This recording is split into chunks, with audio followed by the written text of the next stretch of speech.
اچھا، اگر ہم بات کریں ماماز بوائے کی تو کئی لوگ ایسے ہوتے ہیں، کئی ہسبینڈز ایسے ہوتے ہیں جو اپنی فیملی کو نا بہت زیادہ پرائیورٹائز کرتے ہیں اپنی بیوی کے اوپر.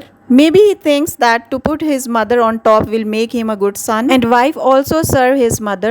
No doubt that being grateful to your mother is important. It's a blessing and it's actually essential, but going to extreme when you start prioritizing them over your partner, that is problematic. اور وہ یہ سمجھ رہے ہوتے ہیں کہ میں leader ہوں اور یا میں گائیڈر ہوں تو میں جو چاہے کر سکتا ہوں، اور بیوی کی جو بھی خواہش، وشز یا جو بھی اس کے ڈیسیجنز ہوتے ہیں نا ان کو وہ سائڈ پہ ہی رکھتے ہیں. He thinks he has authority over you, جبکہ ایسا نہیں ہونا چاہیے. ایکولی ڈگنیٹی ہر ایک کی ہونی چاہیے ایک گھر میں رہتے ہوئے. کبھی کبھار بیوی کا گھر کے کاموں میں بھی ہاتھ بٹا دینا چاہیے، اور یہ تو ویسے بھی سنت ہے. آپ نے کئی سارے واقعات سن رکھے ہوں گے کہ حضور صلی اللہ علیہ وآلہ وسلم بھی اپنی زوجہ کے ساتھ کام کرواتے تھے اور اپنے کام بھی وہ خود کرتے تھے. اگر بیوی کی طبیعت خراب ہے یا وہ اوور برڈنائزڈ ہے تو کبھی کبھار اس کے ساتھ ہیلپ کروا دینے میں کوئی حرج نہیں ہوتا. اگر ہسبینڈز کبھی کبھار گھر کے کام کروا دیتے ہیں تو بیوی بھی تو کبھی کبھار باہر کے کام کرتی ہے نا، جو ہسبینڈز کے حصے کے ہوتے ہیں. جب انہوں نے کبھی لیٹ آنا ہوتا ہے تو بیویاں بھی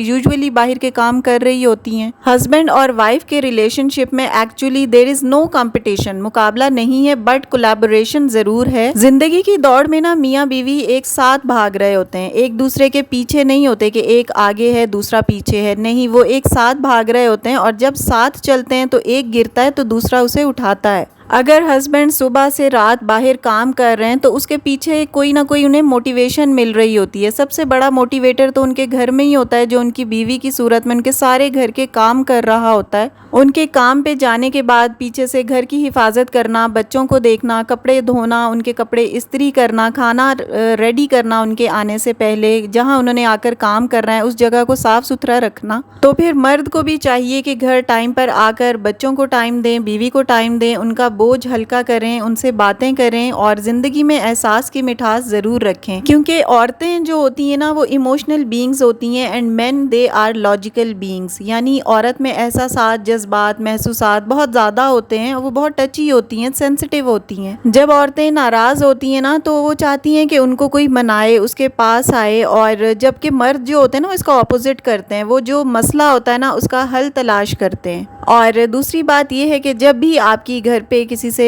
اپنے ہسبینڈ سے لڑائی ہو جائے، چاہے کوئی چھوٹا معاملہ ہو یا بڑا ہو، تو اپنی جو ٹون ہے نا اس کو ڈیفینسو نہ رکھیں، اس کو بلکہ سولوشن ٹون میں لے کر آئیں. اور حتی الامکان بہت زیادہ کوشش کریں کہ گھر کی بات باہر نہ بتائیں. آپ صحیح ہو جائیں گے مگر اگلے کے دل میں نا آپ کے شوہر کے خلاف کوئی نہ کوئی بات دل میں بیٹھ جائے گی. آپ تو اپنے شوہر سے اگلے 1 دن بعد یا 6 گھنٹے بعد یا ایون 2 گھنٹے بعد بالکل نارمل طریقے سے بات کریں گے، آپ کی صلح ہو جائے گی. لیکن جس کو آپ نے یہ باتیں بتائی ہوں گی نا اس کے دل میں آپ کے شوہر کے خلاف ایک الگ خراب امیج کریٹ ہوگا، اور اس امیج کو جاتے جاتے تھوڑا ٹائم لگے گا. اچھا، اب آتے ہیں ان چیزوں کے سولوشن کی طرف. کئی لوگ ہوتے ہیں وہ کہتے ہیں کہ ہم اپنے پارٹنر سے، اپنے ہسبینڈ سے میں ہر چیز شیئر کرتی ہوں، چھوٹی سے چھوٹی، بڑی سے بڑی بات اپنے ہسبینڈ سے شیئر کرتی ہوں، لیکن وہ مجھ سے اپنی باتیں شیئر نہیں کرتے. تو آپ لوگ نا اس چیز کو لے کر اتنا پرسنل نہ ہوں، کیونکہ میلز کا جو بایولوجیکل بیہیویئر ہے نا وہ چھوٹی چھوٹی چیزوں کو اتنا زیادہ بادر نہیں کرتے، اور چھوٹی چھوٹی باتوں پہ نا ہماری طرح سیڈ بھی نہیں ہوتے اور اتنے سینسٹیو بھی نہیں ہوتے. اس لیے وہ اتنی چھوٹی باتوں کو آپ کے ساتھ ڈسکس نہیں کرتے اور اتنی امپورٹنس نہیں دیتے. تو اگر وہ کوئی چیز آپ کے ساتھ شیئر نہیں کر رہے یا ڈسکس نہیں کر رہے کوئی بھی معاملہ، تو اس میں آپ کا بالکل کوئی قصور نہیں ہے، نہ ہی آپ میں کوئی کمی ہے. اور دوسری بات یہ ہے کہ جب بھی آپ کے ہسبینڈ گھر پر آتے ہیں تو ان کو تھوڑی سی اسپیس دیں. آتے ہی ان سے اپنے گلے شکوے یا سارے دن کی چھوٹی چھوٹی باتیں شیئر کرنا نہ شروع کر دیں. ان کو تھوڑا سا ریلیکس ہونے دیں، اور ان سے اتنی زیادہ ان کی پرسنل باتیں نکلوانے کی بھی نہ کوشش کیا کریں، کیونکہ اس سے ان کو لگے گا کہ یہ کچھ زیادہ ہی انوالومنٹ ہو رہی ہے ان کی چیزوں کے اندر، اور ان نیسیسری انٹرفیرنس کوئی بھی ٹالریٹ نہیں کرتا. تو اس لیے نا ان نیسیسری بہت زیادہ پرسنل ہونے سے بھی گریز کریں. اس کے بعد تیسری بات جو آتی ہے وہ یہ ہے کہ اپنے ہسبینڈ سے نا کبھی کبھار کسی معاملے میں ایڈوائس ضرور لیا کریں، اور اس ایڈوائس پہ نا عمل بھی کیا کریں. جب آپ ایسا کریں گی نا تو ان کو خوشی، الٹیمیٹ خوشی ہوگی کہ ہاں اس نے مجھ سے پوچھ کر یہ کام کیا ہے اور میں اسے جو مشورہ دیتا ہوں یہ اس کے اوپر عمل بھی کرتی ہے. تو ان چیزوں سے نا آپ کا جو بانڈ ہے نا وہ بہت زیادہ اسٹرانگ ہوگا. اور ایسا نہ کریں کہ سجیشن لے لیا, ایڈوائس لے لی, کوئی مشورہ لے لیا, لیکن اس پر امپلیمنٹ نہیں کرنا. اس میں آپ نے کرنی اپنی مرضی ہے. جب آپ نے ان سے مشورہ لیا ہے نا تو اس کے اوپر عمل کرنے کی بھی کوشش کریں. اس ایکٹ سے آپ کے ہسبینڈ کو بھی خوشی ہوگی اور آپ کا ریلیشن مضبوط ہوگا. یہ چھوٹی چھوٹی سی باتیں ہوتی ہیں جس کے اوپر امپلیمنٹ کر کے نا آپ چھوٹی چھوٹی لڑائیوں سے, چھوٹی چھوٹی نوک جھونک سے دور رہ سکتے ہیں.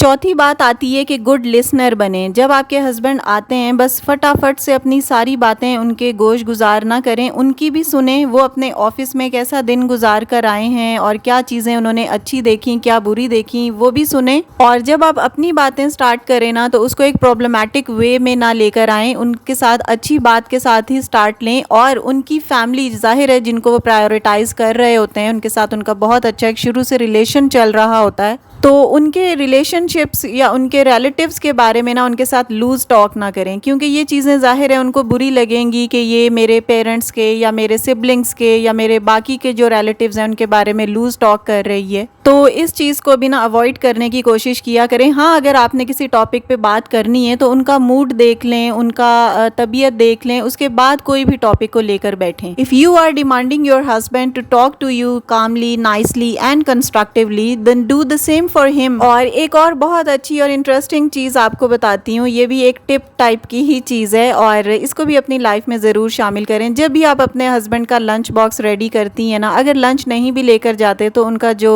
if he is a laptop person, تو ان کے لیپ ٹاپ کے بیگ کے اندر یا جو بھی بک وغیرہ کوئی بھی چیز ڈائری وہ لے کر جاتے ہیں نا, اس کے اندر کوئی کوٹس لکھنا سٹارٹ کریں. اگر ڈائری یا کوئی لیپ ٹاپ کا بیگ وغیرہ بھی نہیں لے کر جاتے تو والیٹ تو ہر آدمی لے کر جاتا ہی ہے, تو والیٹ کے اندر نا پیسوں والے جو کیس ہوتا ہے نا اس کے اندر کوٹس لکھ کر آپ ڈال دیں. ڈیلی کا ایک کوٹ ڈال دیں, پیارے پیارے کوٹس آپ کو مل جائیں گے. سمپلی گوگل سے بھی مل جائیں گے, چیٹ جی پی ٹی سے بھی مل جائیں گے. تو ہسبینڈ وائف کے ریلیشن کے جو پیارے پیارے سے اٹریکٹیو سے کوٹس ہوتے ہیں نا, وہ ایک کوٹ چھوٹا سا نکال کے آپ اس پہ لکھ دیں اور اس کو والیٹ میں ڈال دیں. تو نو ڈاؤٹ یہ ایک بڑی انٹرسٹنگ اور فنی سی چیز ہوگی جس کو جب آپ کے ہسبینڈ دیکھیں گے نا تو ضرور ان کے فیس پہ آپ کی وجہ سے اسمائل آئے گی. اور نیکسٹ چیز یہ ہے کہ جب بھی کوئی آرگیومنٹ ہو, آپ کسی بھی بات پر اپنے ہسبینڈ کے ساتھ یا وہ آپ کے ساتھ ڈس اگری کر رہے ہوں یا نیگوشیٹ کرنا چاہ رہے ہوں, تو اس وقت نا اسپیشلی اپنی ٹون کو تھوڑا دھیما رکھیں, سولوشن ٹون رکھیں, نہ کہ ڈیفینسو ٹون. خود کو ہی نہ بچاتے رہیں بلکہ معاملوں کو حل کرنے کی کوشش کریں. کافی ساری باتیں اور چیزیں ہیں ریگارڈنگ دس ٹاپک, لیکن ویڈیو لمبی ہو جائے گی اس لیے یہیں پہ اس کو ختم کر رہی ہوں. اگر آپ لوگوں کو ویڈیو اچھی لگی ہو, کچھ آپ نے لرن کیا ہو, تو ویڈیو کو لائک ضرور کر دیجیے گا. And if you are new on my channel please do subscribe. See you very soon in the next video انشاءاللہ. Till then stay happy, stay fit and take very good care of your self.